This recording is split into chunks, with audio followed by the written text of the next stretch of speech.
নমস্কার, আমি বন্দনা। আমার চ্যানেলে আপনাদের সবাইকে স্বাগত জানাই। আজকের রেসিপি হচ্ছে গোবিন্দভোগ চাল দিয়ে মোচার ঘন্ট। অসাধারণ স্বাদের এই রান্নাটা ভাতের সঙ্গে খেতে দারুণ লাগে। রেসিপিটা অবশ্যই শেষ পর্যন্ত দেখবেন। দিয়ে দিলাম কড়াইতে সর্ষের তেল। এবার তেলটাকে ভালো করে গরম হলে দিয়ে দেবো এর মধ্যে আন্দাজ মতন চিনেবাদাম। এবার চিনেবাদামটাকে নেড়ে চেড়ে ভেজে আমি তুলে নেব। তারপরে দিয়ে দেবো ওই তেলেতেই কুচনো নারকোল।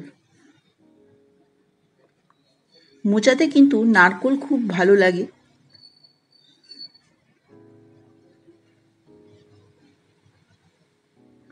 নারকোলটা ভাজা হয়ে গেলে এর মধ্যে দিয়ে দেবো বাকি মশলা।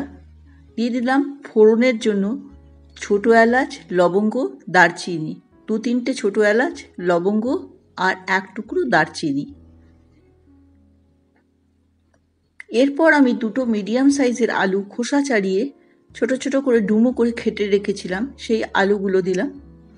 আলুগুলো দিয়ে এরপর আমি নেড়ে চেড়ে ভেজে নেব। এদিকে আমি একটা মশলা রেখেছি, হলুদ গুঁড়ো, আদা বাটা, কাঁচা লঙ্কা, যেটাকে আমি জলে গুলে রেখে দেবো।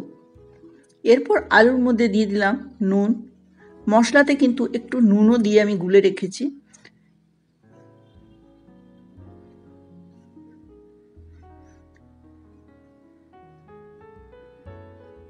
আলুটাকে নেড়ে চেড়ে ভাজে নেবার পর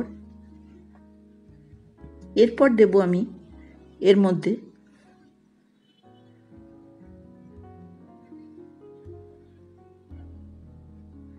ভেজে রাখা চিনেবাদামটা।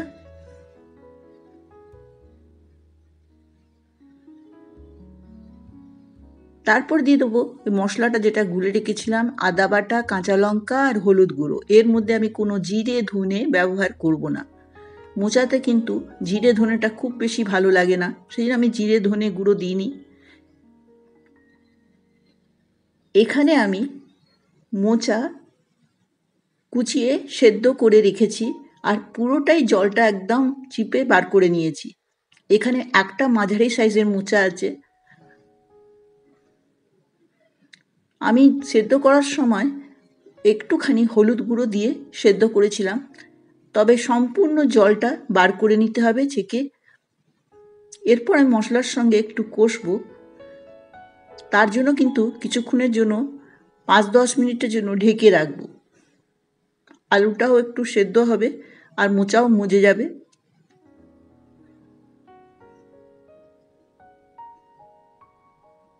ফিরে এসছি, দেখুন মোচা আর আলুটা বেশ মজে গেছে, কালারটা চেঞ্জ হয়ে গেছে।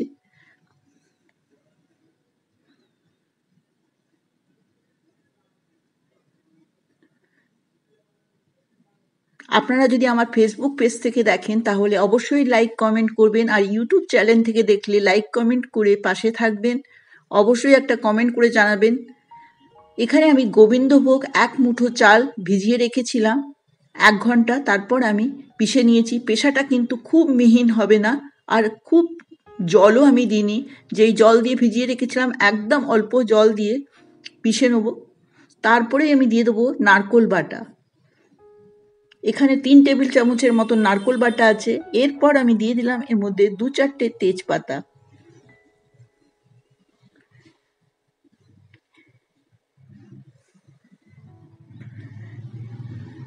অসাধারণ গন্ধ বেরাচ্ছে, দারুণ লাগছে এই গন্ধটা।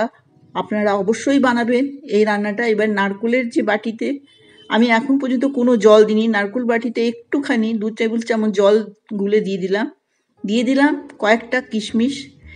নিরামিষ রান্নাতে কিশমিশ খুব ভালো লাগে, আর মোচাতে অবশ্যই। এরপর আমি একটু মজাবো।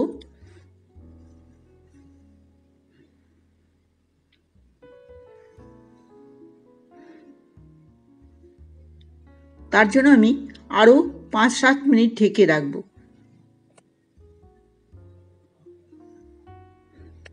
এরপর আমি ঢাকনা খুলে দিয়ে দিলাম এর মধ্যে গরম মশলা গুঁড়ো, যার মধ্যে আছে ছোটো এলাচ, লবঙ্গ, দারচিনি। তারপরে দিয়ে দেবো মিষ্টি, তার জন্য চিনি দিয়ে দিলাম।